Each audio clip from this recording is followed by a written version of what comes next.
নমস্কার বন্ধুরা, ইতিমধ্যে যারা এখনো আবাস যোজনার ঘরের জন্য আবেদন করেননি বা যারা করতে পারছেন না, আবাস প্লাস যে মোবাইল অ্যাপ রয়েছে সেই অ্যাপের মাধ্যমে আপনারা ঘরের আবেদন করতে পারছেন না, তাদের জন্য কিন্তু একটা বড় সুবর্ণ সুযোগ এনে দিল পঞ্চায়েত তথা উন্নয়ন মন্ত্রী মাননীয় দিলীপ ঘোষ মহাশয়। তো তিনি কি বলেছেন, কালকে সোশ্যাল মিডিয়ায় একটি ভিডিও পোস্ট করেছেন এবং সেখানটা কি মেনশন করেছেন এবং কি বলেছেন সেই ভিডিওটা আমি আপনাদের অবশ্যই দেখাবো শেষে, এই ভিডিওর শেষে। তার আগে বলি, তিনি কিন্তু সেখানটা একটা ইমেল আইডি মেনশন করেছেন। এবার যারা আওয়াজ প্লাস অ্যাপের মাধ্যমে নিজের সেলফ সার্ভেটা করতে পারছেন না, অথচ আপনাদের ঘরের প্রয়োজন রয়েছে, বসবাস করার মতো ঠিকমতো আপনাদের ঘর নেই আপাতত, তো তারা কিন্তু খুব সহজেই একটা ইমেল করেই কিন্তু আপনাদের সার্ভেটা কমপ্লিট করতে পারেন। এবার একটা ইমেল করলেই কিন্তু আপনাদের বাড়িতে কিন্তু সরকারি আধিকারিকরা এসে আপনার যে ঘরের সার্ভে সেটা কিন্তু করে দিয়ে যাবে। তো ইমেল কিভাবে করবেন সেটাও আমি আজকের ভিডিওতে দেখাবো। এবার ভিডিওটা দেখা মাত্রই কিন্তু আপনারা ইমেলটা করে নেবেন, কারণ সময় কিন্তু খুব কম, মাত্র 24 ঘন্টা সময় দিয়েছে, তার মধ্যে কিন্তু কিছু সময় চলে গেছে আর কিছু সময় বাকি রয়েছে। এবার আমি ভিডিওটা যখন করছি এখন হয়তো মোটামুটি 17-18 ঘন্টা সময় রয়েছে এখনও। এবার আপনারা ভিডিওটা দেখা মাত্রই কিন্তু আপনাদের সেলফ সার্ভেটা করে নেবেন, যাদের কিন্তু আবাস যোজনার ঘরের প্রয়োজন রয়েছে। তো এবার আপনারা আবাস যোজনার ঘর যারা সেলফ সার্ভে করতে পারেননি, তো এই বিষয় নিয়ে কি বলেছেন দিলীপ ঘোষ মহাশয়, চলুন একটু দেখে নিই তার পোস্টটা। তো দেখুন, স্ক্রিনে আপনারা দেখতে পাচ্ছেন, আবাস প্লাসের সম্ভাব্য সকল লাভার্থীদের কাছে আমার আন্তরিক আবেদন। গত 2.5 মাস ধরে গ্রামগঞ্জে সর্বত্র লোক পাঠিয়ে আবাস প্লাসের সমীক্ষার কাজ চলছে, কিন্তু এখনও যদি কারো বাড়িতে সমীক্ষা না হয়ে থাকে তাহলে আর দেরি করবেন না। তো বুঝতেই পারছেন, আগামী 15 আগস্ট সমীক্ষার কাজ শেষ হচ্ছে, তাই 24 ঘন্টার মধ্যে আপনার নাম, গ্রামের নাম, গ্রাম পঞ্চায়েতের নাম, ব্লকের নাম এবং মোবাইল নম্বর নিচে এই ইমেলে পাঠিয়ে দিন। তো বুঝতেই পারছেন, খুব সহজ একটা পদ্ধতি। দেখুন, এখানটা কিন্তু একটা ইমেল আইডি মেনশন করে দিয়েছে, যেটা হচ্ছে দিলীপ বাবুর হয়তো পার্সোনাল ইমেল আইডি হবে। এবার এখানটায় কি বলা হয়েছে, ইমেল আইডিতে আপনারা কি পাঠাবেন, আপনার নাম, যে আবেদনকারী তার নাম এবং তার গ্রাম পঞ্চায়েতের নাম, ব্লকের নাম এবং তার যে রানিং মোবাইল নাম্বারটি রয়েছে সেই মোবাইল নাম্বারটা কিন্তু সেখানটায় লিখে নিয়ে কিন্তু ইমেল করলেই আপনাকে হয়তো ফোন করবে বা আপনার বাড়িতে কিন্তু সরকারি আধিকারিকরা এসে আপনার যে ঘরের সেলফ সার্ভেটা রয়েছে সেটা কিন্তু করে দিয়ে যাবে। তো বুঝতেই পারছেন, খুব সহজ একটা পদ্ধতি, যেটা আওয়াজ প্লাস অ্যাপের মাধ্যমে করতে গেলে কিন্তু আপনাকে জব কার্ড লাগবে। এবার জব কার্ড পুরোনোগুলো দিয়ে হচ্ছে না, আপনার অনলাইনে যে নতুন নাম্বারটা জেনারেট হয়েছে সেই জব কার্ডের নাম্বারটা লাগবে। এবার আপনার ফ্যামিলির সবার কিন্তু আধার কার্ডগুলোর ইনপুট করতে হচ্ছিলো, আধার কার্ডের যেটা ডিটেলস এবং যে বেনিফিশিয়ারি তার কিন্তু আধার ফেস অথেন্টিকেট করতে হচ্ছিলো। তো অনেক রকম ঝামেলা ছিল, এই ঝামেলাগুলোর জন্য কিন্তু অনেকেই করতে পারেননি বা অনেকে কিন্তু করেননি, এবার অনেকে জানেনি না যে কীভাবে করতে হয়। তো আপনাদের জন্য কিন্তু খুব একটা সহজ পদ্ধতি নিয়ে আসলে, শুধুমাত্র একটা ইমেল করলেই কিন্তু আপনারা আপনাদের ঘরের সেলফ সার্ভের জন্য কিন্তু আবেদন করে দেবেন। তো এবার আপনারা যদি ইমেলও করতে না পারেন, ধরুন আপনার বাড়িতে কোনো বড় ফোন স্মার্টফোন নেই, এবার আপনি ইমেল কীভাবে করবেন, তাহলে আপনি আপনার পাশের বাড়ির যে লোক রয়েছে তাদের মোবাইল থেকেও কিন্তু ইমেল আইডি থেকে পাঠাতে পারেন। দেখুন কি বলেছে, নিজের স্মার্টফোন না থাকলেও পরিবারে বা আশেপাশে কারো মোবাইল থেকেও ইমেল পাঠাতে পারেন। আপনার দেওয়া তথ্যের ভিত্তিতে প্রয়োজনীয় ব্যবস্থা নিয়ে আপনার বাড়িতে সমীক্ষার জন্য লোক পাঠানোর চেষ্টা করব। তো বুঝতেই পারছেন, আপনার যদি বড় স্মার্টফোন না থাকে তাহলে কিন্তু আপনি আপনার পাশের বাড়ির যদি কারো স্মার্টফোন থাকে তার মোবাইল ফোন থেকে ইমেল করলেই কিন্তু আপনার মোবাইল নাম্বারটা যে দিবেন সেই মোবাইল নাম্বারে ফোন করবে বা আপনার বাড়িতে কিন্তু লোক পাঠিয়ে দেওয়া হবে সরকারের তরফ থেকে।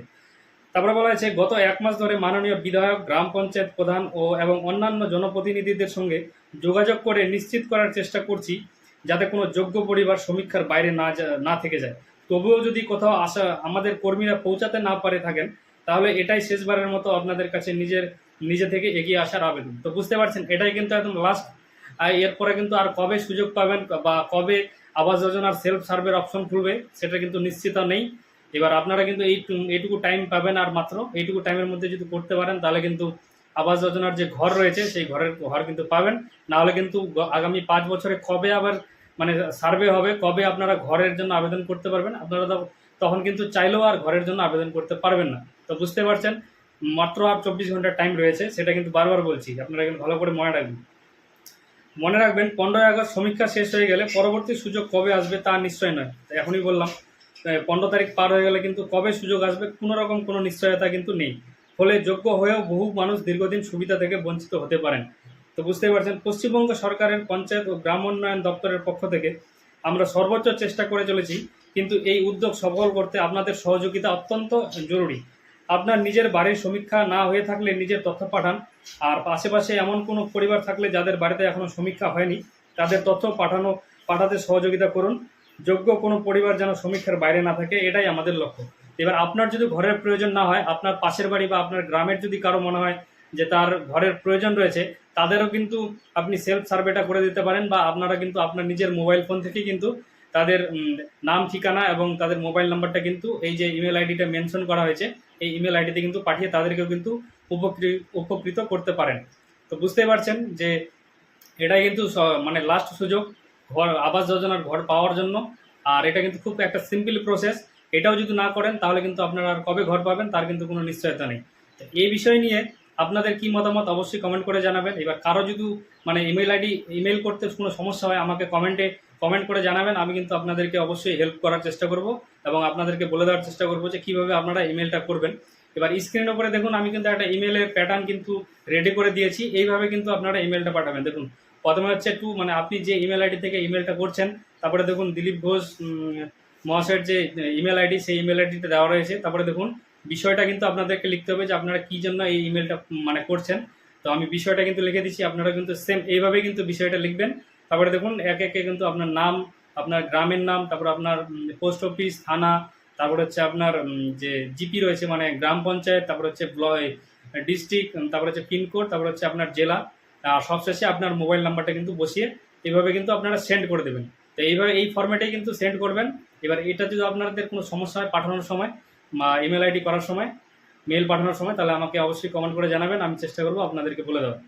এবারে চলুন দেখে নিই দিলীপ ঘোষবাবু কী বলেছেন তার একটি সোশ্যাল মিডিয়া পোস্টে। সেই ভিডিওটা এবার চলুন আপনাদেরকে আমি দেখিয়ে দিচ্ছি। নমস্কার, আমি সেই সমস্ত সম্ভাব্য লাভার্থীদেরকে আবেদন করছি যারা পাকা বাড়ি পেতে চান আবাস প্লাসের মাধ্যমে। আমরা 2.5 মাস ধরে সার্ভে করছি গ্রামে গঞ্জে সব জায়গায় লোক পাঠিয়ে, কিন্তু তবু আমাদের মনে হচ্ছে যে এখনও কিছু লোকের বাড়িতে সার্ভে করতে লোক যায়নি। আগামী 15 তারিখে সার্ভে শেষ হচ্ছে। সেই জন্য যারা যারা এরকম রয়ে গেছেন, যার বাড়িতে এখনো সার্ভে হলো না, তাদেরকে আমি আপিল করব 24 ঘন্টার মধ্যে আমরা যে নিচে ইমেল নম্বর দিয়েছি সেই ইমেলে নিজের নাম, নিজের গ্রামের নাম, গ্রাম পঞ্চায়েতের নাম এবং ব্লকের নাম লিখে পাঠিয়ে দিন। যার কাছে স্মার্টফোন নাই বা করতে পারছেন না, আশেপাশে কাউকে দিয়ে তার মোবাইল নম্বর থেকে এই ইমেলে মেল করে দিন আপনাদের নাম। আমরা আপনার বাড়িতে লোক পাঠিয়ে সার্ভে করে নেব, আপনি আর ঘর পাওয়ার উপযুক্ত হবেন। গত 1 মাস ধরে চেষ্টা করেছি আমরা, মাননীয় বিধায়কদের আমি বলেছি, ভার্চুয়ালি মাননীয় প্রধানদের সঙ্গে কথা বলেছি, অন্যান্য প্রতিনিধিদেরকে জানিয়েছি আমি। তারপরে আমাদের মনে হয়েছে হয়তো সব জায়গায় লোক পৌঁছতে পারেনি, তাই শেষবার আমি আপিল করছি আপনারা নিজের থেকে চেষ্টা করে নিজের নাম পাঠান, নাম, গ্রামের নাম, ব্লকের নাম পাঠান, পঞ্চায়েতের নাম, আমরা খোঁজ করে নেব। কারণ কি 15 তারিখ একবার সার্ভে শেষ হয়ে গেলে আবার কবে 5 বছর পরে হবে কি কবে সার্ভে হবে জানা নেই, ততদিন বহু মানুষ বঞ্চিত থেকে যাবেন। তাই পশ্চিমবঙ্গ সরকারের পঞ্চায়েত বিভাগ থেকে বিশেষভাবে আমরা চেষ্টা করছি, সেই যে চেষ্টা তাতে যাতে সফল হয় আপনাদের সহযোগিতা চাই। আমি আপিল করছি সমস্ত নাগরিকদের, নিজে এবং আশেপাশে কেউ মানুষ যদি এখনো থেকে যান যার বাড়িতে সার্ভে হয়নি, তার নাম ঠিকানা পাঠান এবং ফোন নম্বর, আমরা সার্ভে করে নেব। সবাই ভালো থাকুন। তো আশা করি বন্ধুরা আপনারা বুঝতেই পারলেন বা এবার শুনতেই পেলেন যে কিভাবে আপনারা মেল করবেন বা কিভাবে আপনারা আবাস যোজনার আবেদন করবেন। তো আজকের ভিডিওর মাধ্যমে এইটুকুই আপডেট আপনাদের দেওয়ার ছিল। দেখা হবে আবার পরবর্তী ভিডিওতে। ততক্ষণে সবাই ভালো থাকবেন, সুস্থ থাকবেন এবং চ্যানেলে নতুন হলে চ্যানেলটাকে সাবস্ক্রাইব করবেন এবং পাশে থাকা বেল আইকনে ক্লিক করে নোটিফিকেশনটা অল করে দেবেন। আর ভিডিওটা ভালো লাগলে একটা লাইক করবেন। ধন্যবাদ।